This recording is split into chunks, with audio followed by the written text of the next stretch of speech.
সুলাইমান আলাইহিস সালাম একদিন আল্লাহকে বলতেছেন, আল্লাহ আমি আজকে 70 জন স্ত্রীর সাথে সময় দিব, আমার বাচ্চা কাচ্চা হবে, 70 জন স্ত্রী 70টা সন্তান হবে, তারা জিহাদ করবে, যুদ্ধ করবে, আল্লাহর পথে জীবন ব্যয় করবে।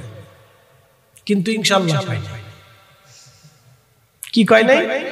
ইনশাআল্লাহ পাই নাই। এত না কইয়া সে 70 জন স্ত্রীকে সময় দিয়েছে এক রাতে। একসাথে বলবেন আল্লাহু আকবার। কতজন স্ত্রীকে সময় দিয়েছে? রাতের টাইম কত? 12 ঘন্টা। তো 12 ঘন্টায় 70 জনে আপনি ভাগ দেন তো কয় মিনিট করে ভাগে ভাগ? এটা কি করে সম্ভব? এখন কেউ যদি বলে যে ফরিদি সাহেব গাঁজাখড়ি গল্প করতেছে, তাহলে কি আর তার ঈমান থাকবে? কারণ এটা নবীদের মুজিজা। নবীদের কি মুজিজা? প্রিয় উপস্থিতি, হযরত বাইজিদ বুস্তামি রাহমাতুল্লাহ আলাইহি তিনি আগুনের মধ্যে হাত ঢুকিয়ে দিলেন, বিসমিল্লাহ বলে আগুন জ্বলে, কিন্তু বাইজিদ বুস্তামি জ্বলে না। জোরে বলা যাবে কি মারহাবা? আল্লাযীনা আমানু ওয়া কানু ইয়াত্তাকুনা লাহুমুল বুশরা ফিল হায়াতিদ দুনিয়া ওয়া ফিল আখিরাহ। আল্লাহ বললেন, এক নম্বরে যারা ঈমানদার, ঈমান অনুযায়ী যারা মুত্তাকি হয়েছে, আল্লাহকে ভয় করেছে, আল্লাহকে খুশি করেছে, তোমরা তারা শুনে রাখো, লাহুমুল বুশরা ফিল হায়াতিদ দুনিয়া ওয়া ফিল আখিরাহ। দুনিয়াতেও তাদের জন্য সুসংবাদ, হাসরের ময়দানেও তাদের জন্য সুসংবাদ। প্রিয় উপস্থিতি, খুব মনোযোগের সাথে কথাগুলি শুনবেন। যুগে যুগে মিথ্যা যারা ছিল, মিথ্যা ধর্মের উপরে যারা প্রতিষ্ঠিত ছিল, সব সময় তারা এরকম সত্যের কাছে প্রমাণ চেয়েছে। সেই দিন শামউন বলল, বাইজিদ প্রমাণ সাবমিট করো, তোমার রব আল্লাহ আছে। বাইজিদ বুস্তামি হাত ঢুকাই দিলেন, আগুন জ্বলে, কিন্তু বাইজিদ বুস্তামি জ্বলে না। হযরত বাইজিদ বুস্তামি হাত বের করে নিয়ে এসে বললেন, শামউন এবার তুমি আগুনের মধ্যে হাত দাও। শামউন বলল, বাইজিদ 40,000 বছর যদি আগুনের সেজদা দিই, আগুন আমাকে খাতির করবে না। বাইজিদ বুস্তামি বলো, তুমি কি করে আগুনকে খুশি করলা, রাজি করলা? বাইজিদ বুস্তামি ডাক দিয়ে বলে, শামউন আমি আগুনকে খুশি করি নাই, আমি আগুনের স্রষ্টা যিনি আমার রব আমার আল্লাহ, আমি তাকে খুশি করার কারণে এই আগুন আমার আল্লাহ বাধ্য করে দিয়েছে। একবার জোরে বলা যাবে কি মারহাবা? আল্লামা ডক্টর ইকবাল কত চমৎকার তিনি শেরের মাধ্যমে বুঝাইলেন, কে ওয়াফাতুনে মোহাম্মদ সে তু हम तेरे ये जा चीज ही किया लौह कलम तेरे তুমি যদি তোমার জীবনের সবটুকু নবীর কদমে কুরবানি করে দিতে পারো, হে নবীর উম্মত, তুমি যদি তোমার জীবনের সবটুকু নবীর কদমে কুরবানি করে দিতে পারো, তুমি সবটুকু বিসর্জন দিতে পারো নবীর কদমে, তামাম মাখলুক কুল কায়নাত লৌহ কলম আমার রব আমার আল্লাহ তোমার অনুগত বানিয়ে দেবে। একবার জোরে বলা যাবে কি মারহাবা? এই জন্য আল্লামা মোল্লা আলী কারি মাক্কি আন-নুজাহাতুল খাতিরের মধ্যে তিনি লেখেন, আমাদের হুজুর গাউসে পাক মুহিউদ্দিন আব্দুল কাদের জিলানী তিনি মুরাকাবায় বসে লৌহে মাহফুজের পৃষ্ঠা উল্টাইতে পারতেন, দেখতে পারতেন। একসাথে বলা যাবে না আল্লাহু আকবার? কে ওয়াফাতুনে মুহাম্মদ সে তু हम तेरे है ये जा चीज ही किया लौह कलम तेरे है लौह कलम तेरे है। হযরত বাইজিদ বুস্তামি রাহমাতুল্লাহ আলাইহি ডাক দিলেন, শামউন সারা জীবন তুমি আগুনের পূজা করলা, আমি একটা বার আগুনকে সেজদা দেইনি, আমি আগুনের মালিককে সেজদা দিছি। শামউন শামউন রে, এবার যদি তোমার সত্য উপলব্ধি হয়। শামউন বলল, হ্যাঁ বাইজি, আর বুঝার বাকি নাই, আমারে তুমি এই মুহূর্তে পড়ায় দাও সেই কালেমা লা ইলাহা ইল্লাল্লাহু মুহাম্মাদুর রাসূলুল্লাহ সাল্লাল্লাহু আলাইহি ওয়াসাল্লাম। তুমি শরীরে প্রাচীন ধর্ম বিশ্বাসে কত নারীর জীবন চলে গেল তার হিসাব নাই। মুসলমান মিশর দখল করেছে। ইমাম আবুল ফারাজ ইবনুল জৌজি 900 বছর আগে তার কিতাবে লেখেন, হযরতে ওমর রাদিয়াল্লাহু আনহু সেনাপ্রধান ছিলেন আমর ইবনুল আস রাদিয়াল্লাহু আনহু। তিনি সেনাবাহিনী নিয়ে মিশর দখল করার পরে মিশর যখন দখল করলেন, দখল হয়ে যাওয়ার পরে তিনি শুনতে পারলেন মানুষেরা ঘনঘটা করে সুন্দরী একটা মেয়েকে ধরে নিয়ে নীল নদের পারে জবাই করার জন্য নিয়ে যাচ্ছে, গান বাজনা ঢোল ঢোল পিঠে আনন্দ ফুর্তি করতে করতে। আজকে নীল নদের পারে কুমারী মেয়েটাকে জবাই করা হবে, আর জবাই করার কারণে পানির ভিতরে রক্ত গড়ায় পড়বে, আর নীল নদের মধ্যে জোয়ার আসবে। এই চিন্তায় তারা নিয়ে যাচ্ছে তাকে। সেনাপতি আমর ইবনুল আস দেরি করলেন না, তার সেনাবাহিনীর সৈন্য সদস্য সাহাবা ইকরাম মুজাহিদদেরকে নিয়ে রওনা করলেন। নীল নদের পারে যে তলোয়ার বের করে বলেন, হে মিশরবাসীরা, যদি আজকে নিরাপরাধ একটা ছোট্ট মেয়েটার জীবন এখানে চলে যায়, তোমরা যদি তাকে হত্যা করো নীল নদের জোয়ার আনার জন্য, আমি সেনাপতি আমর ইবনুল আস বলতেছি তোমাদের মিশরীদের দেহ থেকে মাথা আলাদা করে তোমাদেরকে আজকে হত্যা করে ফেলবো। কোন নিরাপরাধ মানুষ আজ মরতে পারে না। এটা মুসলমানের দেশ, কোন নিরাপরাধ মানুষ মরবে না। সাবধান, ওই মেয়েটাকে তোমরা হত্যা করতে পারবা না। এখন মিশরবাসী বলতেছে, সেনাপতি আমর বুঝলাম তোমরা দেশ দখল করছো, তোমরা একটা কুমারী মেয়ে হত্যা করতে দিবা না বুঝলাম, কিন্তু আমরা তো হত্যা করার পরে যখন রক্ত গড়ায় গড়ায় নীল নদের পানির মধ্যে যায়, নীল নদের জোয়ার আসে, তাহলে আমাদেরকে তোমরা নীল নদের জোয়ার আইনে দাও।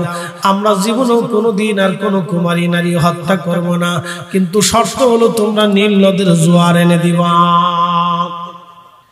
ইয়া আমিরাল মুমিনিন, মিশরে নতুন চ্যালেঞ্জের সম্মুখীন হয়েছি।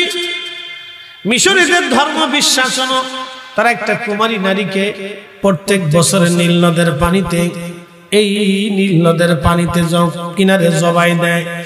এই পানিগুলি গড়িয়ে গড়িয়ে গড়িয়ে গড়িয়ে গড়িয়ে গড়িয়ে রক্তগুলি পানির মধ্যে মিশে যায়, নীল নদের জোয়ার আসে। একটা কথা মনে রাখবেন, পৃথিবীতে দুইটা নদী আল্লাহ জান্নাত থেকে আসছে। একটা নদী নীল নদী, আর একটা নদীর নাম ফোরাত নদী। দুইটা নদী খোদার জান্নাত থেকে সরাসরি আইছে। একবার জোরে বলা যাবে কি মারহাবা।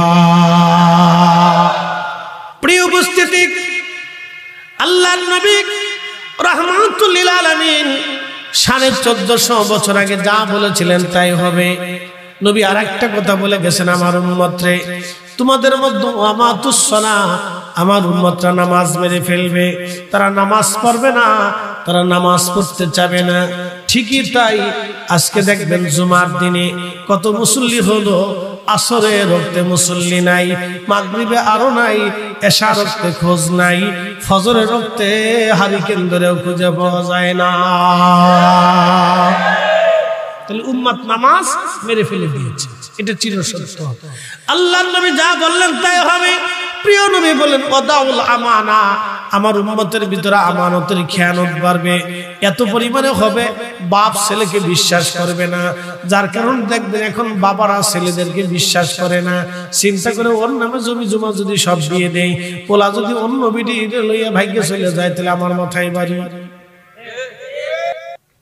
হাজারাতে আমর ইবনুল আস চিঠি লিখলেন, ইয়া আমিরাল মুমিনিন, এখন মিশরবাসীরা ঘনঘটা করে একটা মেয়েকে জবাই দেওয়ার জন্য তারা নীল নদে নিয়ে যাচ্ছে। আমিরুল মুমিনিন, আমি বাধা দিয়েছি। তারা বলছে, আমরা যদি নীল নদের জোয়ার এনে দিতে পারি তাহলে কোনোদিন তারা কুমারী নারী জবাই দেবে না। হুজুর, কি করব আমি এই মুহূর্তে? তখন হযরত ওমর রাদিয়াল্লাহু আনহু আরেকখানা চিঠি লিখলেন। চিঠির মধ্যে তিনি লিখলেন, হে নীলনদ, আমি খলিফাতুল মুসলিমিন ওমর ইবনুল খাত্তাব বলতেছি, হে নীলনদ, তুমি যদি আল্লাহর হুকুমে প্রবাহিত হও তাহলে আমি ওমর বলতেছি তুমি আল্লাহর হুকুমে প্রবাহিত হয়ে যাও। হে নীলনদ, তুমি যদি আল্লাহর হুকুমে প্রবাহিত না হও তাহলে আমি ওমর বলতেছি তোমাকে প্রবাহিত হতে হবে না। চিঠিখানা লেখার পরে হযরত ওমর চিঠিখানা বাস করে দিয়ে বার্তাবাহককে বললেন, বার্তাবাহক চিঠিখানা নিয়ে সেনাপতি আমর ইবনুল আসের হাতে তুলে দিয়ে বলবা সেজন্য শুধু চিঠিখানা নিয়ে নীল নদের পানির মধ্যে ছেড়ে দিয়ে আসে, বাকি চিন্তা তার করা লাগবে না। একবার জোরে বলা যাবে কি আল্লাহু আকবার? নারে না, হাত উঁচু করে বলেন আল্লাহু আকবার। ক্ষমতা আছে না নাই? কারামত আছে না নাই?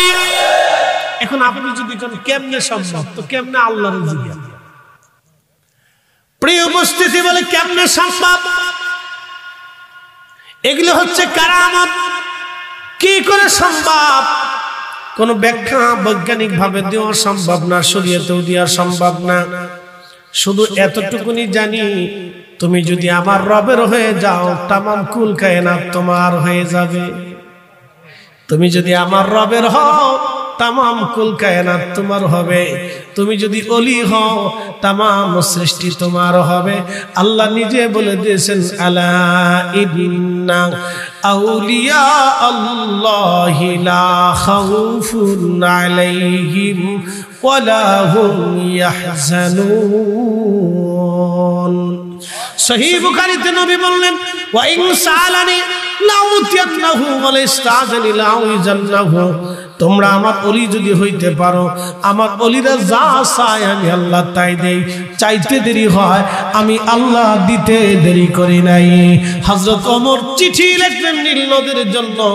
চিঠির বার্তা আমার আল্লাহ পাঠাই দিলেন নীল নদের কাছে। নীল নদ, আর কোন নারীর জীবন দরকার নাই, তুই প্রবাহিত হয়ে যাবি, সাবধান, ডাইন বাম করবি না। নীল নদে জোয়ার এসে গেল, 1450 বছর পার হয়ে গেল। জোয়ার আনার জন্য কোন নতুন কুমারী নারী জবাই দিতে হয় নাই। এটার নাম ইসলাম এবং মুসলমান। কথা বলেন ঠিক না বেঠে? মতলববাসী খুব মনোযোগ দিয়ে কথা শুনে যাবেন বাজার। শুধু এইখানে শেষ না, পৃথিবীতে বহুজন এইভাবে সত্যের কাছে তারা চ্যালেঞ্জ করেছিল। হযরতে বিশ্ববিখ্যাত আল্লাহর একজন ওলি ছিলেন, তার নাম আবু মুসলিম আল খাওলামি রাহমাতুল্লাহ আলাইহি। ওনার জন্ম হলো মিশর। উনি মিশর থেকে রওনা করলেন মদিনায় ইসলাম কবুল করবেন। মিশর থেকে রওনা করলেন, মদিনায় যাওয়ার পরে দেখলেন আল্লাহর নবী আর দুনিয়াতে নাই। তিনি আল্লাহর রাসূল দেখতে পারেন নাই। কিন্তু হযরত আবু বকর, ওমর, ওসমান, আলী, বড় বড় সাহাবী যারা ছিলেন আশারে মুবাশশিরিন, সবার সাথে তিনি সাক্ষাৎ করলেন। হযরত আবু বকরের হাতে কালেমা পড়লেন, মুসলমান হলেন। হযরত আবু বকর বললেন, আবু মুসলিম, আপনি ইয়ামান দেশে চলে যান কালেমার দাওয়াত দেওয়ার জন্য। আবু মুসলিম আল খাওলামি রাহমাতুল্লাহ আলাইহি ইয়ামান দেশে কালেমার দাওয়াতের জন্য চলে গেলেন। আজকের দাওয়াত আর সেই দিনের দাওয়াত ভিন্ন রকম ছিল। বাজানরা, এই জমিনে ওলিরা এসেছিলেন কালেমার দাওয়াত দেওয়ার জন্য।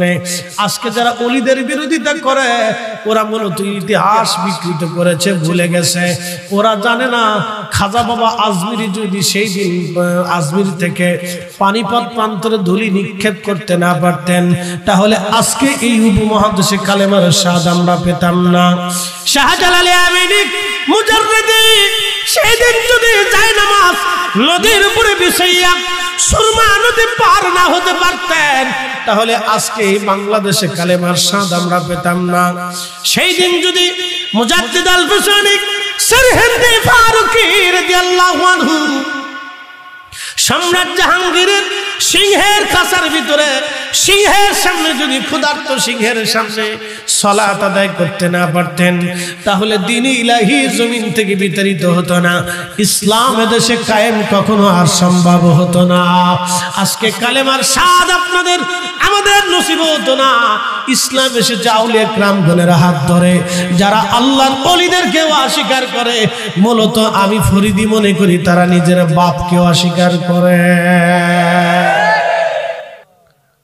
মসজিদে মনোযোগ দিবেন। লম্বা কথা বাড়াবো না, রাত গভীর হয়ে যাচ্ছে, কথা অল্পের ভিতরে সেরে দিচ্ছি। আবু মুসলিম আল খাওলামি রাহমাতুল্লাহ আলাইহির কথা বলছিলাম। ইয়ামান দেশে চলে গেলেন তিনি। ইয়ামান দেশে যাওয়ার পরে তখন ভণ্ড নবীর উদ্ভব হলো। মুসাইলিমাতুল কাজ্জাবের মতো কঠিন শক্তি নিয়ে ভণ্ড নবীরা নবুয়ত দাবি করে মুসলমান ধ্বংস করার পায়তারা করলো। হযরত আবু বকর বিশেষ বিশেষ সাহাবীদেরকে দিয়ে বড় বড় বাহিনী করে পৃথিবীর বিভিন্ন দেশে পাঠাইতে লাগলেন ভণ্ড নবী শায়েস্তা করার জন্য। কারণ ওই সময় যদি ভণ্ড নবীদেরকে ধ্বংস করা না হয়, ইসলাম মুসলমান চিরদিনের জন্য হুমকির মুখে পড়ে যাবে। কিন্তু ইয়ামান দেশে একটা ভণ্ড নবীর উদ্ভব হলো। অল্প দিনের ভিতরে তার বিরাট জনসম্মুখ হলো। কারণ পয়সা, টাকা, অর্থ কথা বলে। যার যত বেশি অর্থ খরচা করতে পারবে, দেখবেন তার দিকে মানুষ দ্রুত গতিতে ঝুঁকে চলে যায়। কথা ঠিক আছে না ভাই? যেন আমরা সুন্নিরা কিন্তু টাকার কাছে দুর্বল। আমরা সুন্নিরা এই জায়গা দুর্বল, এই জায়গা দুর্বল। যত দোষী থাক, দোষ এই এক জায়গা। আমরা এই অর্থনৈতিক ভাবে আমরা ঐক্যবদ্ধ না। আপনি বাংলাদেশের যত ইসলামিক দল দেখবেন, তাদের দেখবেন অর্থনৈতিক একটা সোর্স আছে। সুন্নিদের কোনো অর্থনৈতিক সোর্স নাই। যার যার মতো সেই চলে, যার যার মতো সেই চলে। যেন অর্থনৈতিক কোনো কেন্দ্রীয় সোর্স আমাদের অনেক কথা, এগুলি মাইকে বলা যায় না। কেন্দ্রীয় অর্থনৈতিক কোনো সোর্স নেই। আমাদের একজন ইমাম চাকরিচ্যুত হইলে তারা আমরা নতুন করে কোথাও অন্য জায়গা 6 মাসের জন্য হলে আমরা তারা ভরণ পোষণ দিতে পারি না। অনেক বড় প্রবলেম। আমি এগুলি কেন্দ্রীয়ভাবে বহুবার তুলে ধরছি। আমার হিসাব হলো করা হিসাব, আমি বগিযোগী হিসাব আমি করি না। তাই আমি বলছি যে এগুলো যদি করতে না পারেন তো যতই চিল্লা ফাল্লা করেন কাজ হবে।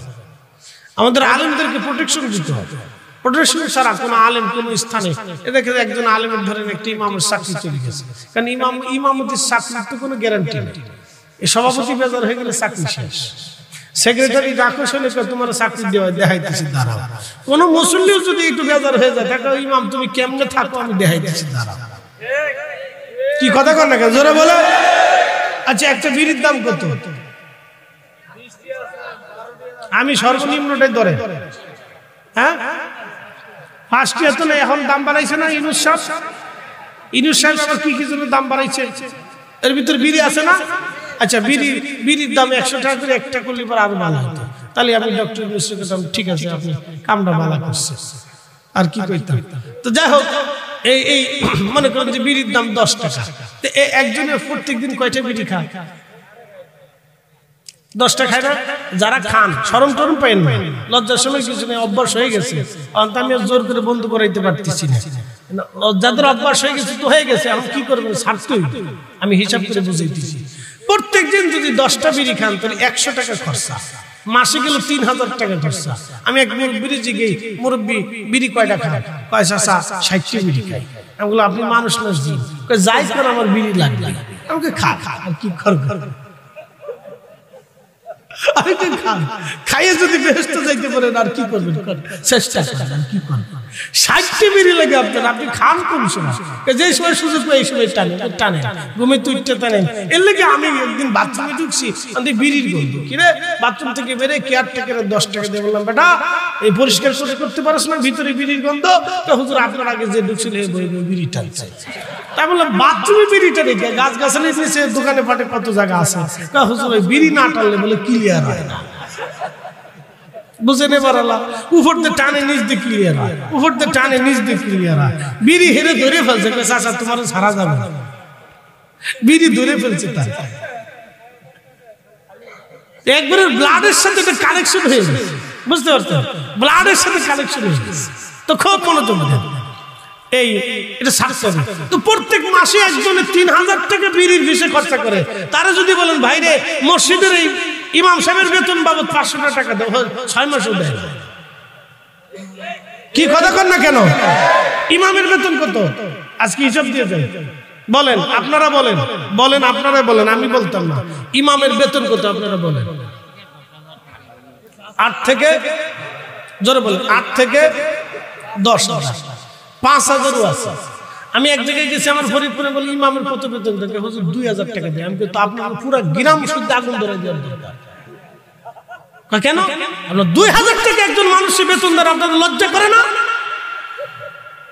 তার মা আছে না, তার বাবা আছে না, তার সংসার আছে না, স্ত্রী আছে না? না থাকলো বাবা মা তো আছে। 2000 টাকা একজন মানুষের কি হয়? একজন মানুষের বিড়ির খরচা হয় মাসে 3000 টাকা। আপনার 2000 টাকা একজন ইমামকে কি করে দেন? আপনারা জুলুম করতেছেন। কথা খারাপ খুশি ভাই, আপনি ইনসাফ থেকে বুঝেন তো। একজন ইমামের যদি মাসে 10,000 টাকা আপনি বেতন দেন, তার স্ত্রী আছে, তার স্ত্রী তো আমাদের তো বোনই হয়, তার বাচ্চাটা কি আমাদের সন্তানের মতো না? তো তাদেরকে আশা আকাঙ্ক্ষা থাকে না? তার স্ত্রীটা কি তার স্বামীর কাছে কিছু আশা করতে পারে না? তাহলে আপনারা আমরা কেন? আপনি অনেকে বলে হুজুর কমিটি এই মুসল্লিরা টাকা দেয়। কথা সত্য, কমিটির দোষ দেব, কমিটির দোষ আমরা দিচ্ছি না, মুসল্লিরা টাকা দেয়। একজনের 6 মাসে 100 টাকা মাসে মসজিদের বেতন বাবদ 100 টাকা দিতে চান, ভাই দিবেন না? দিবেন। কেশিয়ারের জুতা শেষ। আমার নিজের বড় ভাই মসজিদের কেশিয়ার, সে কয় জুতা শেষ হয়ে যায়, জীবন শেষ হয়ে যায়, ফোনের টাকা শেষ হয়ে যায়, মানুষ ইমামের টাকা দেয়। কত কষ্ট হয়, জিব্বা বের করে ফেলে। আমাকে সাইতে থেকে না কি করবে? শেষ পর্যন্ত ঠেলতে রমজানে নিয়ে ঠেলে, রমজানে নিয়ে কি দুধ দিয়ে পরে ধরে আর খোঁজ খবর। এখন যারা ইমাম ঠকাইতেছেন, তারা ইমাম ঠকায় বেহেশতের আশা করে চিন্তা করতেছেন মরার পরে 80টা হুর পাবো, হুর লইয়া জান্নাতের মধ্যে ঘোরাফেরা করবো। শয়তানে হাসে, বাপ রে বাপ, তুমি আমার সাথে বড় সিটা। ইমাম ঠকায়। শোনেন, আপনাদের কাছে একটা কথা বলি, এটার দায়িত্ব কত বড় দায়িত্ব জানেন? আপনার নামাজকে সে কাঁধে নিয়ে আল্লাহর সামনে দাও। আপনার জীবনের সব বিক্রি করে দিয়ে তাকে দিয়ে দিল, হক আদায় হয়। আপনার সালাতকে কাঁধে নিয়ে ইমাম আপনার সামনে দাঁড়ায়, আল্লাহর সামনে দাঁড়ায়। আল ইমামুজ জামিনুন, ইমাম হচ্ছে নামাজের জিম্মাদার। চারটিখানি কথা না, আপনি আপনার জীবনের সব টাকাও যদি দিয়ে দেন তো হক আদায় হবে না এক ওয়াক্ত নামাজে। অতএব যদি 100 টাকা বরাদ্দ থাকে 100 টাকা দিয়ে দিবেন, যদি 500 টাকা থাকে মসজিদ কমিটির পক্ষ থেকে তো 500 টাকা মাস শেষ হলে দিয়ে দিবেন। আপনার এই ডিশের বিল চলে, কারেন্টের বিল চলে, ওই আমলা চলে, কামলা চলে, সিলেক্টটা চলে, মেটটা চলে, সব চলে, বিড়ি চলে, পান চলে, চা চলে, খালি ইমাম চলে। এগুলো তো এক ধরনের জুলুম, অন্যায়। কি কথা কন না কেন? এগুলো অন্যায়। খালি সুদ খাওয়া অন্যায় এটা নাকি? এটাও অন্যায়। ইমাম ঠকাইতেছেন, এটাও অন্যায়। তেলের গাড়ি তেলে চলে,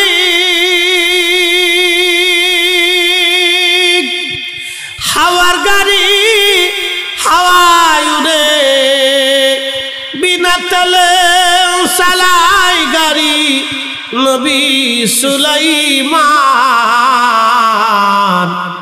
আমরা সেই মুসলমান, ঠিক কিনা? আল্লাহুম্মা সাল্লি আলা, জবান খুলে মাশাআল্লাহ মাশাআল্লাহ, ওয়া আলা আলি সাইয়্যিদিনা।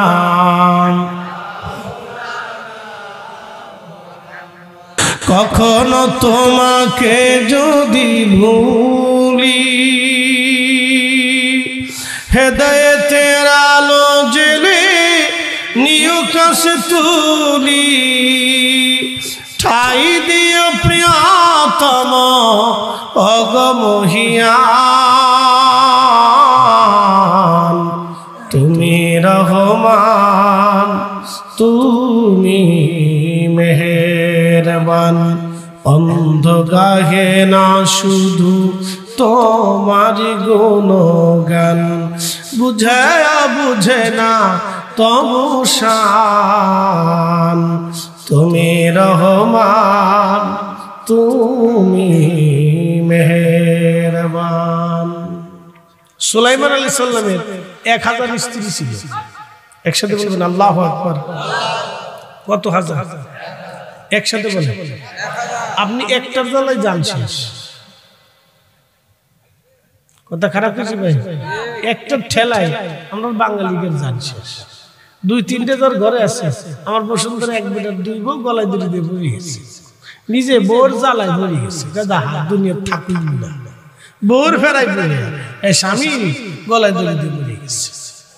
এবার বুঝেন যে কি জ্বালার জ্বালা, কত বড় জ্বালার জ্বালা। এই দুই বউ যে বিয়ে করছে সে জানে যে দুনিয়া কি জিনিস। কথা ঠিক আছে না ভাই? খুব ফেরার ফেরা, বাংলাদেশের জন্য ফেরা। সৌদি আরবে কি আছে আমি জানি না, তারপর তারাও বেশি সুখী টুকি নেই। লাঠি চাপের মাইরটাকে ঝগড়া ভাষা বহুত কিছু হয়। তো খুব মনোযোগ দেন। সুলাইমান আলাইহিস সালামের 1000 স্ত্রী ছিল। একসাথে বলেন আল্লাহু আকবার। উনি প্রতি রাত্রে আল্লাহর ইচ্ছায় 70 জন, কোন কোন হাদিস আছে 100 জন স্ত্রীর সাথে সময় দিতে পারতেন না। যেমনি কইতেছেন মনে আপনারাও এরকম পাওয়ারফুল লোক আছে মনে হইতেছে। একসাথে বলেন আল্লাহু আকবার। যদিও হাসি হাসি মনে হবে যে অবিশ্বাস, এটা কি করে সম্ভব? রাত্রে টাইম কত? 12 ঘন্টা। তো 12 ঘন্টা 70 জন স্ত্রীকে কি করে একজন পুরুষ সময় দেয়, আর কি করে তার পক্ষে সম্ভব? এখন আপনি কি করে কোনো প্রশ্ন করতে পারবেন না, কারণ এটা নবীদের মুজিজা। কথা ঠিক আছে কিনা ভাই? নবীদের কি মুজিজা। সহিহ বুখারীতে রাসূল বললেন কি, কথা ঠিক আছে না ভাই? হযরত ইমাম শাফি যাই নামাজ পড়ছে, দজলা নদীর উপরে নামাজ পড়ছে। এখন কি করে পড়ছে তুই আল্লাহকে জিজ্ঞেস কর। হুজুর খাজা বাবা আজমিরি একটা লুটার ভিতরে আনা সাগরের পানি সব ঢুকাইছে, বলে কি করে ঢুকাইছে তুই আল্লাহর জিজ্ঞেস। কি কথা কর না কেন? তুমি আল্লাহকে জিজ্ঞেস করো, আমার জিজ্ঞেস তো লাভ নাই। কিন্তু ঘটনা তো সত্য। কি কথা কর না কেন? ঘটনা কি? ঘটনা কি? ওলিদের কারামাত আর নবীদের মুজিজা। 100 জন স্ত্রীকে সময় দিলেন সারা রাত্রে। আল্লাহ 100 জন স্ত্রীর কাউকে সন্তান দিলেন না, একজনকে আল্লাহ সন্তান দিলেন, তাও অর্ধেক হয়েছে অর্ধেক হয়নি, অপূর্ণ সন্তান, লেংটা কানা বউ হয়েছে, প্রতিবন্ধী। কি বলে নাই? ইনশাআল্লাহ। একটা শব্দ বলে ইনশাআল্লাহ না বলার কারণে একটা হয়েছে তো প্রতিবন্ধী। প্রিয় উপস্থিতি, এরকম ইসলামে কিছু কিছু আশ্চর্য বিষয় আছে যেগুলি বিজ্ঞান দিয়ে ব্যাখ্যা করা যায় না, শরীয়ত দিয়ে বোঝা যায় না। কি কথা কন না কেন? সুলাইমান আলাইহিস সালাম 100 জন স্ত্রীর সাথে রাত্রে সময় দিয়েছেন। কোন বর্ণনায় আছে 70 জন, কোন বর্ণনায় 90 জন, কোন বর্ণনায় 100 জন। আমি 70 জনই দল। 70 জনের কথা সহিহ বুখারীতে আছে, তিনটাই সহিহ হাদিস। 70 জন দিয়েছেন, 100 জন দিয়েছেন, 90 জন দিয়েছেন। আমার কথা তো ওনার তো 1000 স্ত্রী ছিল। এখন আমার প্রশ্ন, 1000 স্ত্রীর সাথে উনি সময় দিচ্ছেন, একসাথে বলবেন আল্লাহু আকবার। তাহলে 1000 স্ত্রীর সাথে যদি উনি সময় দিয়ে থাকে, তাহলে উনি কি পুরুষ ছিল চিন্তা করেন না। আপনি যদি জিজ্ঞেস করেন এটা কেমনে সম্ভব, কেমনে, তো কোনো কথা হইতে পারে না, কারণ তিনারা নবী। কথা ঠিক আছে না ভাই? তিনারা কি নবী। ইসলামে কিছু কিছু বিষয় আছে যেগুলি শরীয়ত দিয়ে ব্যাখ্যা করা যায় না। এরা সব খালি শরীয়ত দিয়ে ব্যাখ্যা করতে চায়, বিজ্ঞান দিয়ে বুঝাইতে চায় না। সব বিজ্ঞান দিয়ে বোঝা যায়। যেমন আমি আপনাদেরকে একটা ঘটনা শুনাই, একসাথে জোরে বলে আল্লাহু আকবার। না হয় না, আরো জোরে ঘটনাটা শুনেছি, জোরে জোরে, আরো জোরে, আরো জোরে, মাশাআল্লাহ আওয়াজ হচ্ছে। কারণ একটু করে তাবারক দিব তো, একটু পেটটা খালি করাইতেছি, মনে কি শুনছেন? একটু খালি হইলে ক্ষুধা যত বেশি হয় খাবারে তত মজা হয়। একটা কথা মনে রাখবেন, পেটে যত ক্ষুধা জিহ্বায় তত স্বাদ। আবার শোনেন, পেটে যত ক্ষুধা জিহ্বায় তত স্বাদ। পেটে ক্ষুধা নাই, জিহ্বায় স্বাদ।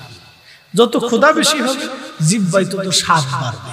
এই জন্য ক্ষুধা লাগায় খাবেন, যা খাবেন তাই মজা লাগবে, নাহলে খালি বউর সাথে খালি ঝগড়া করবেন। বুঝতে পারছেন? ক্ষুধা লাগায় খাবেন, তাহলে আর বউর সাথে জীবনেও কোনোদিন ঝগড়া হবে না। খালি কেবল হাত কি সুন্দর জিনিস টানছো তুমি, বাপরে তোমার হাতের ভিতরে মিষ্টি, বাইদ্যে বাইদ্যে মিষ্টি ফাং দিবেন, হেবে হেবে বেশি খুশি। বেডিরা মানে শুনতেছে ওয়াজ না। মহিলাদেরকে বলবো, স্বামীদের ক্ষুধা লাগায় তাদের খাওয়াবে, তাহলে আর জীবনে কোনোদিন ঝগড়া হইতো না। ক্ষুধা লাগায় খাওয়াবে, বেশি বেশি কাজ করাবেন। কাজ না থাকলে ক্ষুধা একটা ধরাই দেখুন তো জমি কুবাই আসে, বাস 2 ঘন্টা খানিক কুবাইলে ক্ষুধা লাগবে, যারাই মিলে দিবেন তাই দেখবেন যে খাইয়ে ফেলতেছে, বাস খুব মজা লাগতেছে। ক্ষুধা যত বেশি জিহ্বায় তত শ্বাস বেশি। গোপন কথা বলে দিলাম, মনোযোগ দিয়ে শুনে যাবেন। হযরত ওমর রাদিয়াল্লাহু আনহুর জামানাতে মিশর মুসলমানদের দখলে আসলো। মিশরে মানুষের ধর্ম বিশ্বাস ছিল প্রত্যেক বছর নীল নদের জোয়ার আনার জন্য একটা কুমারী সুন্দরী মেয়েকে তারা নিয়ে নীল নদের পাড়ে নিয়ে জবাই দিত। ওই রক্তগুলি গড়িয়ে গড়িয়ে নীল নদের পানিতে যাওয়ার পরে নীল নদে জোয়ার আসত।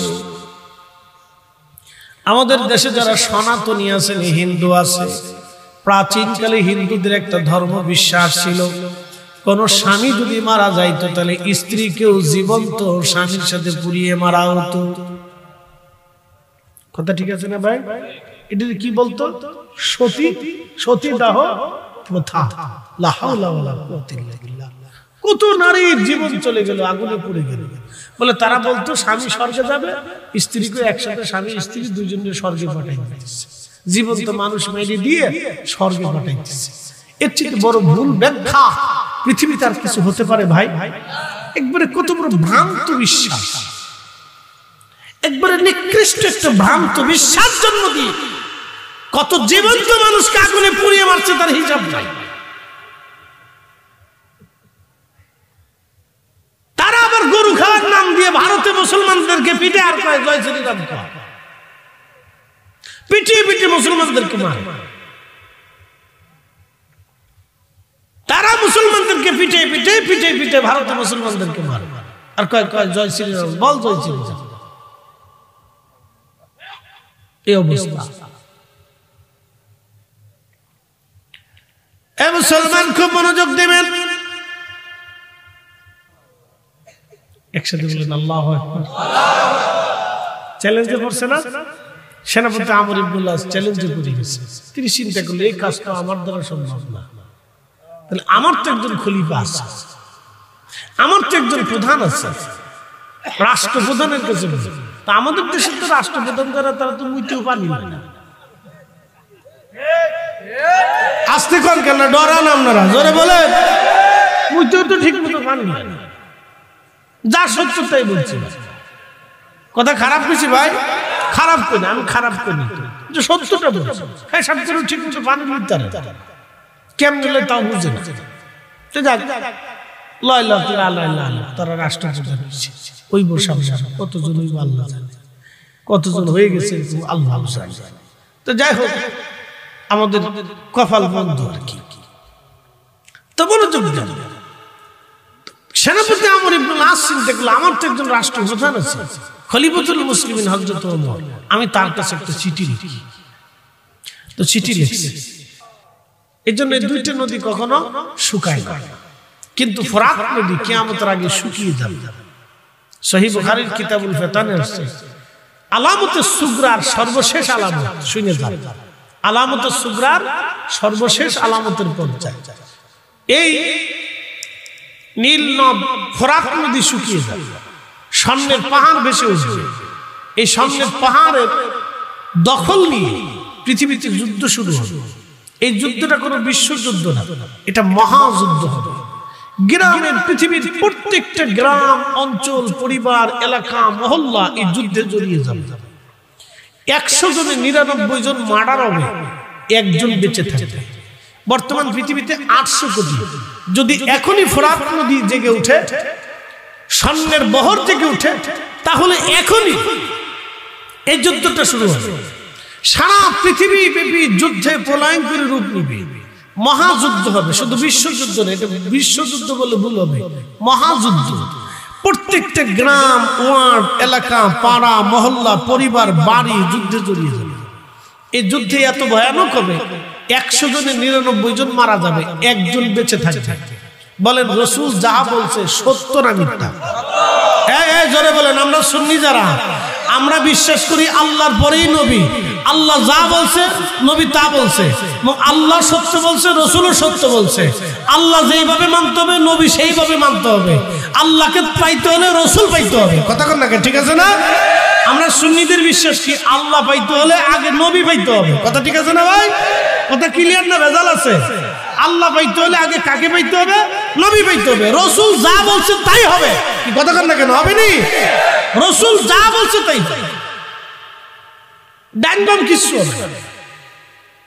পৃথিবীতে কিয়ামত হবে, কিয়ামতের আগে পৃথিবীতে বহু ঘটনা ঘটবে। 85টা আলামত আল্লাহ রাসূল বলেছেন, কোন হাদিসে 75টা আসছে। একটা আলামত আপনাদেরকে আজকে বলে দিয়ে যাই। আল্লাহ নবী বলছেন, আমার উম্মতের ভিতরে যারা রাখালগিরি করত আরবে, আমার আরবের ভিতরে যারা রাখাল ছিল, উট দুম্বা ছাগল ভেড়া চড়াইতো, তারা একসময় এই আরবে বড় বড় অট্টালিকা প্রাসাদ তৈরি করার জন্য প্রতিযোগিতা করবে। আজকে কিন্তু আরবে ওটা হয়ে গেছে। যারা ছাগল চড়াইতো তারা আজকে হাজার হাজার কোটি টাকার মালিক, তারা হাজার হাজার কোটি টাকার মালিক। বাংলাদেশের ধনীদেরকে তারা ধনী মনে করে না, মনে করে মিসকিন। তাহলে কি পরিমাণে তাদের অর্থবিত্ত আপনি একটু হিসাব করবেন। বিলিয়ন ট্রিলিয়ন কোটি কোটি টাকার মালিক তারা। যারা ছাগল চড়াইতো তাদের পূর্ব বংশ ছাগল চড়াইতো। এই ছাগলের রাখালরা আজকে হয়েছে কোটি কোটি শত শত হাজার হাজার কোটি টাকার মালিক। আল্লাহ নবী যা বলছেন তা সত্য। আরেকটা বলে গেছেন, আমার আরব প্রচুর বৃষ্টি হবে, সবুজে শ্যামার হয়ে ভরে যাবে। এটা এখনো শুরু হয়নি। আরেকটা কথা আল্লাহ নবী বলে গেছেন, আমার উম্মত সারা পৃথিবীতে সুদের সাথে জড়িয়ে পড়বে। হয় সরাসরি সুদ খাবে, আর না হয় সুদের সাথে লেনদেন হবে, আর না হয় সুদের সাথে এই ব্যবসা বাণিজ্য করবে, আর না হয় সুদওয়ালার সাথে খাওয়া দাওয়া করবে, আর না হয় হিসাব কিতাব রক্ষা করবে, আর না হয় সাহায্য সহযোগিতা করবে, আর না হয় তাদের সাথে আত্মীয়তা করবে। বর্তমান ব্যাংকিং ব্যবস্থায় পৃথিবীর কোন উম্মত সুদ মুক্ত আছে আমার জানা নাই। তবে দুই একজন যদি আল্লাহ হেফাজত করে বাঁচায় রাখে, সেটা আল্লাহর হিসাব। কথা ঠিক আছে না ভাই?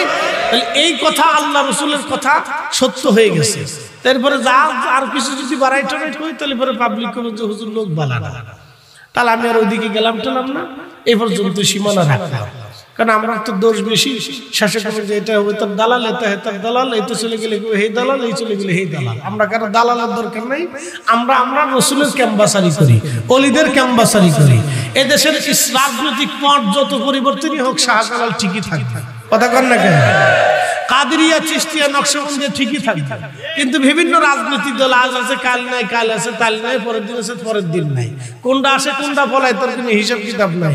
কিন্তু তরিকা ইসলাম সুন্নিয়ত কিয়ামত পর্যন্ত থাকবে। হাত উঁচা করে বলেন ঠিক না বেঠে?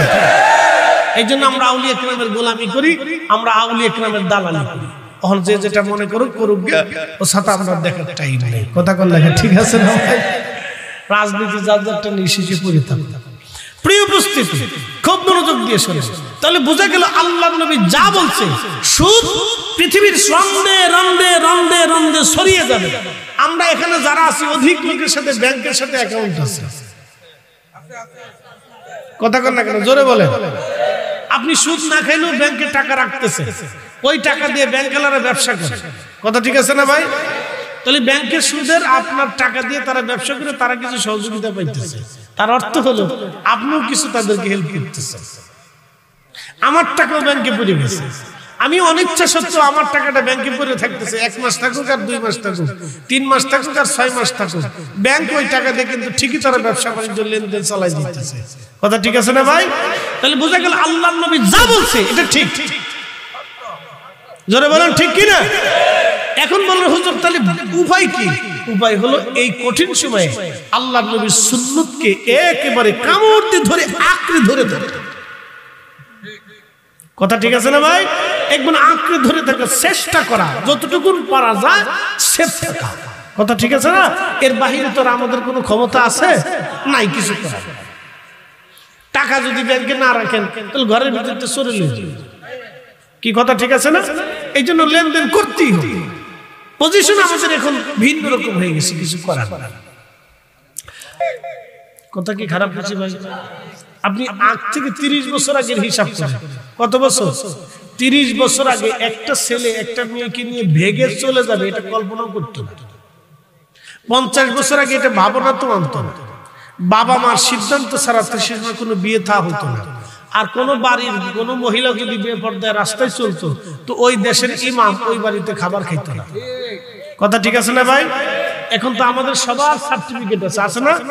কারণ এই মুফতি পাস করো, মুফাসসির পাস করো, আদব পাস করো, হাদিস পাস, এই কেউ বিভিন্ন জায়গা থেকে অমুক সার্টিফিকেট, আবার কেউ অনার্সে, কেউ মাস্টার্সে, আবার কেউ কারিয়ারাতে, আবার কেউ ওই বিভিন্ন সেকশন থেকে আমরা বিভিন্ন ধরনের সার্টিফিকেট আনি। আইনে আমরা 4-5টা বুক টুর করে একবারে সার্টিফিকেট দিয়ে একটা নথিপত্র করে ফিরিয়ে দিচ্ছি, বাস বিরাট কিছু অর্জন করছি। কিন্তু আগের যুগের ইমাম আলেম যারা ছিল তাদের একটা সার্টিফিকেট ছিল, সেটা হলো তাকওয়ার সার্টিফিকেট, ইখলাসের সার্টিফিকেট ছিল। তাদের আমাদের মতো এত সার্টিফিকেট ছিল না, কিন্তু সার্টিফিকেট একটা ছিল। পানির মধ্যে ফু দিলে পানি ওষুধ হয়ে গেছে। কি কথা খারাপ কিছু ভাই? পানির মধ্যে ফু দিলে কি হয়েছে? ওষুধ হয়ে গেছে। আমরা সারাদিন ফুইলেও কাম হয় না। আমরা আইছি এখন মিলাদ বন্ধ করার জন্য, তারা মিলাদ পয়লা পানির ভিতরে ফু দিছে। কি কথা কন না কেন? তারা কোরআন খতম দিয়ে পানির ভিতরে ফু দিছে। এখন যারা কোরআন খতম বন্ধ করতে আইছে তাদেরকে জিজ্ঞাসা যে সুদের কারবারি কয়টা বন্ধ করছো?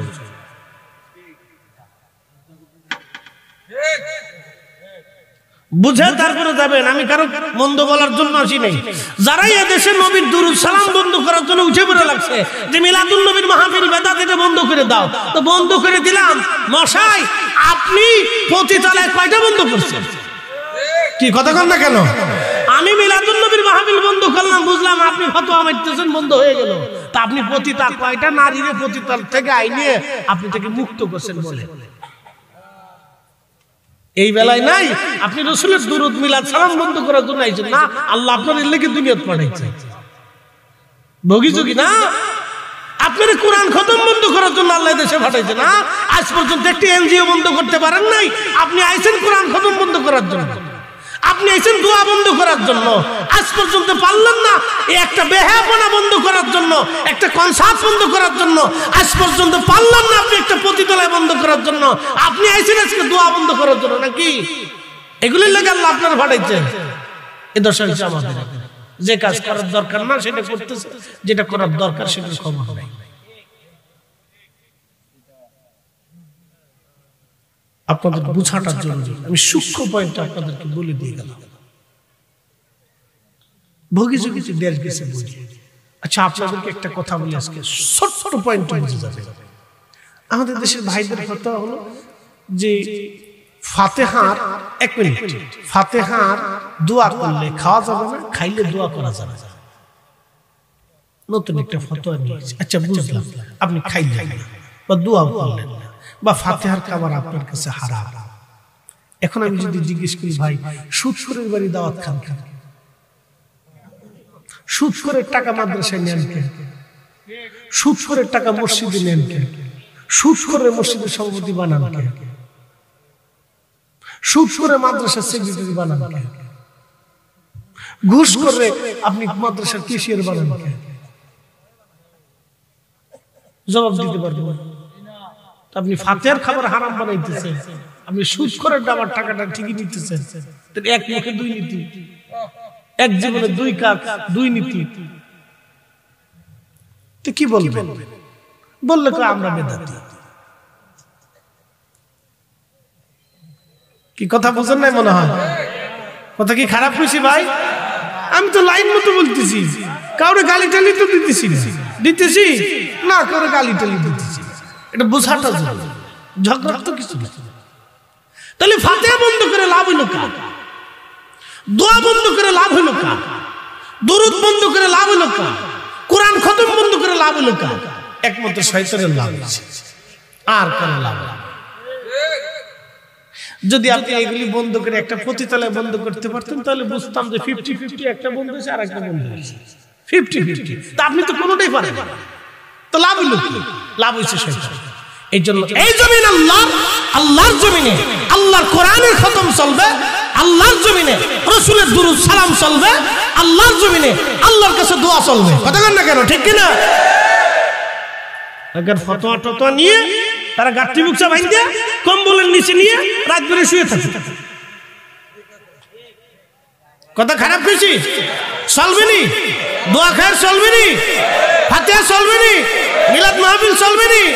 চালাইলে আপনার লাভ, না চালাইলে কারো ক্ষতি নেই। আপনার কবর, আপনার হাসর, আপনার হাসর, আপনার বাপ মা হিসাব আপনি বুঝেন।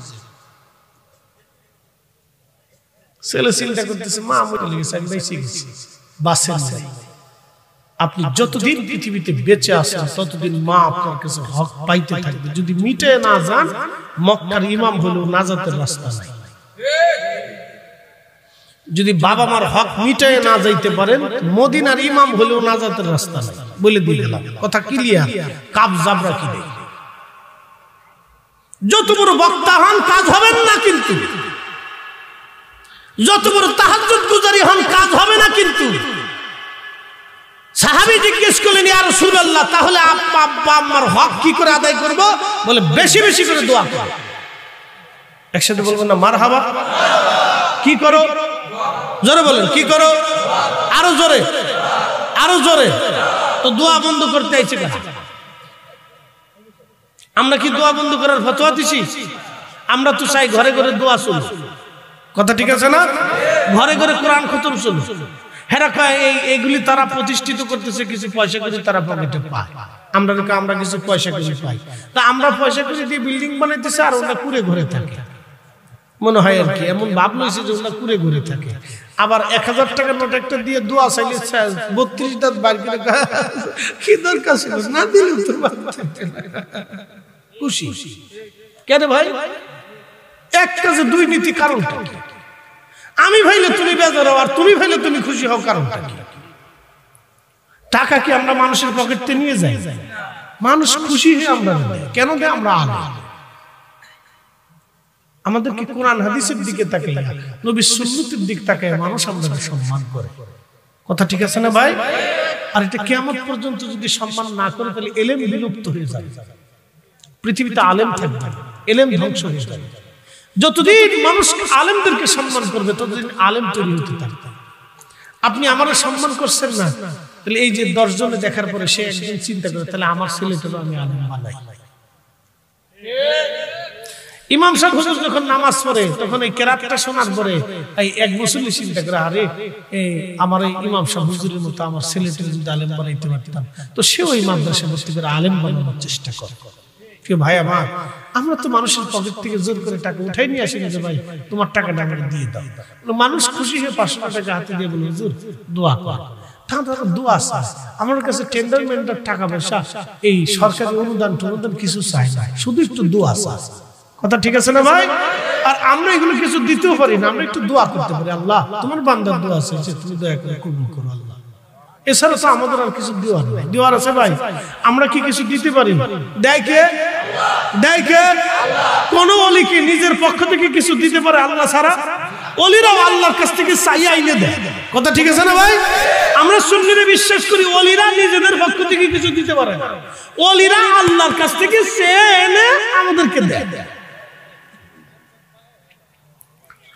প্রিয় উপস্থিতি, খুব মনোযোগ দেবেন। হযরত ওমর চিঠিখানা লিখলেন, চিঠির মধ্যে ভাষাটা হলো, হে নীলনদ, আমি ওমর ইবনে খাত্তাব বলতেছি, মুসলিমদের খলিফাতুল মুসলিমিন ওমর, তুমি যদি আল্লাহর হুকুমে প্রবাহিত হয়ে থাকো, তাহলে আমি ওমর বলতেছি তুমি আল্লাহর হুকুমে প্রবাহিত হয়ে যাও। এখন আপনারা বলেন, সব কিছুর নিয়ন্ত্রণ কার হাতে? সূর্য কার আইনে চলে? মেঘ কার আইনে আসে? শীত কার আইনে? আবহাওয়া অধিদপ্তর বলল এই জানুয়ারির শেষে শেষে শীত প্রচুর পরিমাণে পড়বে, এখন শীতই নাই। কি কথা ঠিক আছে না? জানুয়ারির 1 তারিখ 2 তারিখে শীত পড়ছিল, 31শে ডিসেম্বর আমি তখন মাহফিল করতে গেছি আপনার সিরাজগঞ্জ, পুরো শীত কারে কয় বাপরে বাপ, শীতের সোয়েটার কুলাইতে পারি। তারপরে দিন মাহফিল করছি জামালপুর, শেরপুর দিয়ে 3টি, শীতের গলায় কুলাইতে পারি। তারপরে দিন মাহফিল করছে নাটোর, বাপরে বাপ শীতে জমে যায়। এই 3 দিন শীত পেয়েছি, তারপরে আর শীত নেই। কাঁথা কম্বল যা ছিল 3 দিন জড়াইছি, পরে খালি গরম লাগে, খালি গরম লাগে। ওয়াজের ভিতরে বাইন্দা সাইন্দা সবকিছু দিয়ে 3 দিনই বাঁধছি, পরে খালি ফেলে ফেলাই দেওয়া লাগে।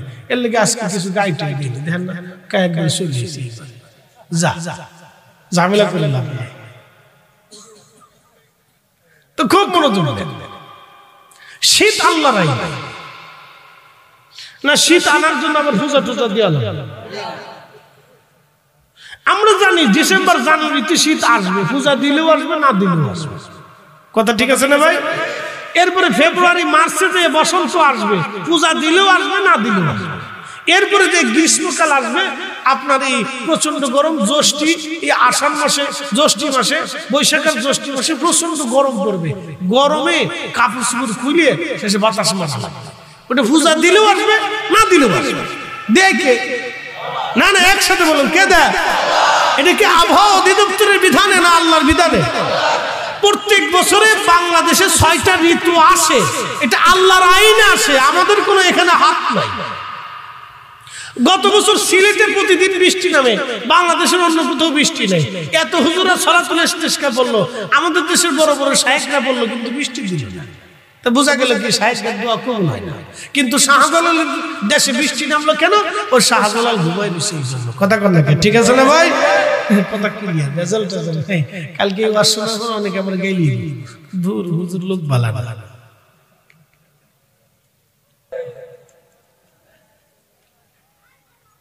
আহা, কি করে বুঝাবো আপনাদেরকে আমি জানি না। বোঝানোর মতো ভাষা জ্ঞান আমার নাই, এলেম কেমন আমার নাই। কিন্তু কৃতজ্ঞ হতে হবে। বাপ, একটা কুকুর আপনার বাড়ি পাহারা দেয়, সারা রাত শীতের মধ্যে উঠানে কাঁপতে থাকে আর পাহারা দিতে থাকে। বিনিময়ে মাসে কত বেতন দিচ্ছেন, কি খাবার তাকে দিয়েছেন, কিচ্ছু দেন না, ও পাহারা দিতে থাকে। পচা গলা খেয়ে বাড়ি পাহারা দেয়, কিন্তু বেঈমানি করে না। আচ্ছা, আপনারা যদি চিন্তা করেন না, আমরা এই মতলবের এই ফরাজিকান্দি এলাকায় আমিনপুরে আমরা আর এই কুত্তা টুত্তা পালবো না, শিয়াল ধরে নিয়ে আসবো। তো কুত্তা তারাই দিয়ে 210টা শিয়াল বাড়িতে আইনে সুন্দর করে খাওয়াই টোয়াই ফেরাই টেরাই করে সকালে এই আপনারা ওরে রুটি টুটি খাওয়ান, দুপুরবেলা গরু গোশত দিয়ে ভাত খাওয়ান, রাত্রিবেলা মুরগা দিয়ে খাওয়ান, এইভাবে খাওয়াইতেছেন। এরপরে শিয়াল ছেড়ে দিয়েছেন যে মুরগি পাহারা দিয়ে। আপনার কি মনে হয় মুরগি রাখবে? কারণ শিয়ালে মুরগি খাইব, শিয়ালরে আল্লাহ আইন করে দিয়েছে তুই জঙ্গলে থাকবি, তুই গর্তের মধ্যে থাকবি, আর রাত্রে পচা গলা আবি যাবি যেখানে যা আছে শিয়াল টিয়াল ওই মুরগি টুরগি খাইলে দলিলে খাবি। যা, তোরে আমি আল্লাহ হালাল করে দিলাম, তুই আমার বান্দার যত মুরগি আছে চুরি করে খা, তোর লাগে এটা হালাল। কি কথা খারাপ হয়েছে? শিয়ালের লাগে আল্লাহ হালাল করে দিয়েছে, তুই আমার বান্দার মুরগি চুরি করে খা, এটা তোর লাগে হালাল। কুত্তারে আল্লাহ বলে দিছে তুই বা আমার বান্দার বাড়ি পাহারা দিবি, তোরে খাবার দিক বা না দিক, লাঠি চাবর যাই দিক, অল্প কিছু খাদ্য কোন রকম খাইয়ে হলেও তুই বান্দার বাড়ি পাহারা দিবি, সাবধান বেঈমানি করবি। এই জন্য কুত্তা আল্লাহর আইনে বেঈমানি করে না, আর শিয়াল আল্লাহর আইনে আপনার ঘর পাহারা দেয় না। বিড়াল আপনার কোলের ভিতরে এসে ঘুমাইবো, আপনার বিছানায় ঘুমাইবো, আপনার বাড়ি পাহারা দিব, কিন্তু বিড়াল মেরে ইঁদুর আইনে আপনি ঘর পাহারা দিয়ে হইতে পারবেন না। ইঁদুরের আল্লাহ আইন করে দিছে তুই তো আমার বান্দার ওই গম ধান যা আছে এই কাইটে কুটে চুরি করে খাবি, আর বিড়ালে দিছে তুই আমার বান্দার বাড়ির ভিতরে বসে থেকে তুই আমার বান্দার এইগুলি সব পাহারা দিতে থাকবি, সাবধান বেঈমানি করবি না। বিড়াল বেঈমানি করে না। কি কথা কর না, ও কার আইনে চলে? জোরে বলে না, আরো জোরে বলে। বিড়ালও আল্লাহর আইন আপনার ঘরে থেকে, কুত্তাও আপনার বাড়িতে আল্লাহর আইনে পাহারা দেয়। জঙ্গল থেকে হাতি ধরে আইনে বাড়ি এসে দুধ দোয়াই খাইতে পারবে? যে হাতির দুধ দোয়াই খাই আমরা, সিস্টেম নাই। আল্লাহ গরু দিয়ে দিছে, তো আমার বান্দা তোরে খাওয়াবে ঠাওয়াবে, আদর যত্ন করবে, গোসল টোসল করবে, তুই কিন্তু দুধ দিবি।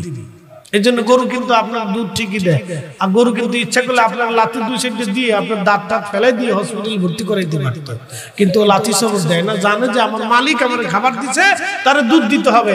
কিন্তু একটা ছেলে 25 বছর ধরে মা তারে পালছে, 25 বছর পরে সুন্দরী বেড়ি একটা লয়ে ভাইকে চলে গেছে, মার আর খবর নেই। এই আস্তে কথা কানকে জোরে বলে।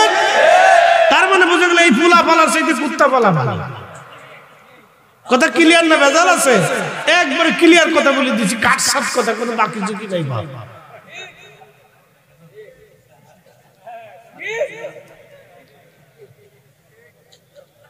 পোলাপান বুঝে শুনে যাইস, ওয়াজ খালি শুনলে হবে না, বুঝে যাও ভাই, বুঝাটা জরুরি।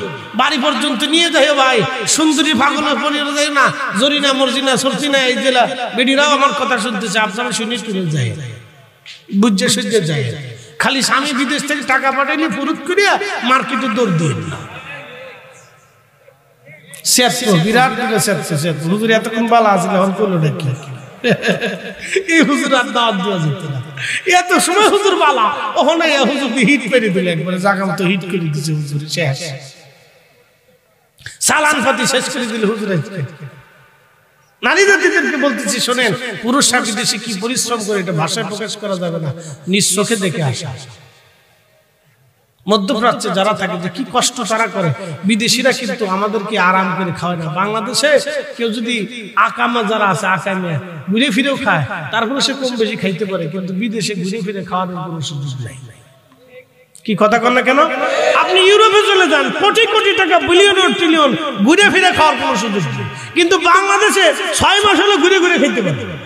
এটা এমন একটা দেশ, মাশাআল্লাহ, আল্লাহ কি বরকত দিয়ে দিয়েছে, চিন্তা করতে পারছেন? ঘুরে ফিরে খাইতে পারে। এদেশে বেকার যারা আছে এবং ভোবো কোম্পানি, টোটো কোম্পানির ম্যানেজার যারা আছে, তাদের জন্য এদের সুবিধা।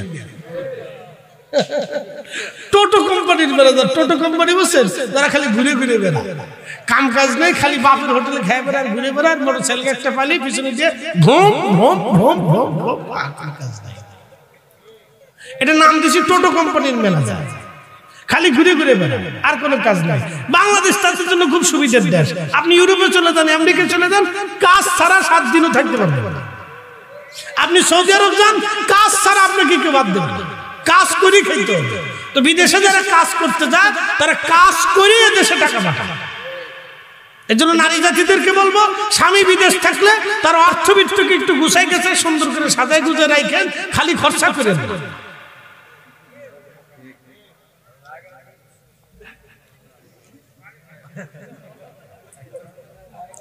কদ্দুর একটু কিনতে কিনতে চাইছিলাম, তার হুজুরের জ্বালা হইল না।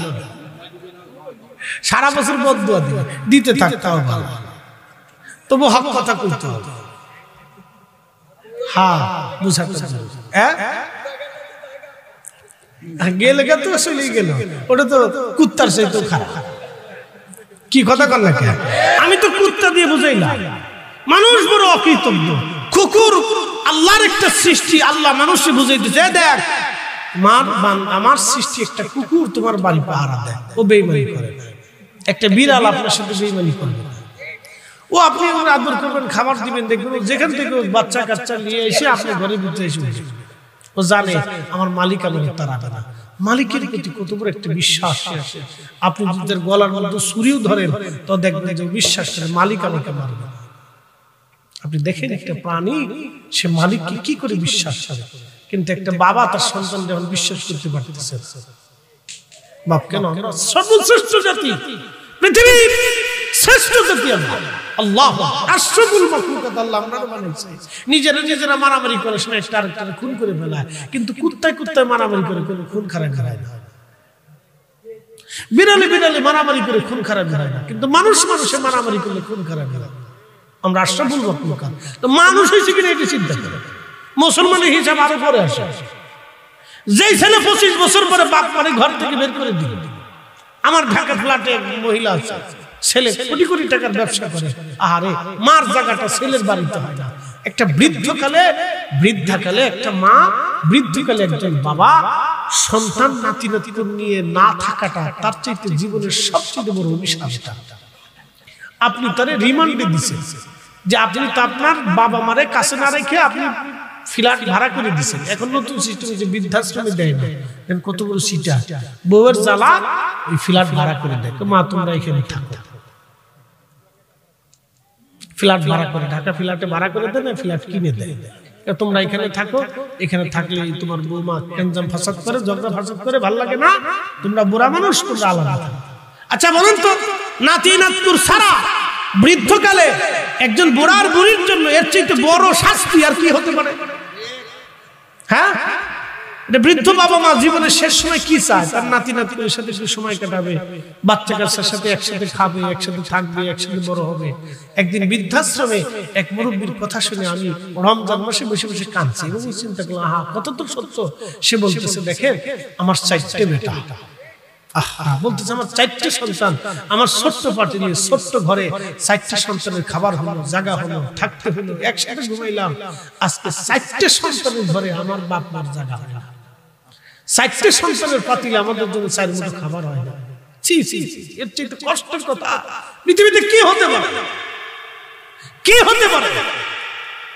এগুলো এক ধরনের জুলুম, অন্যায়।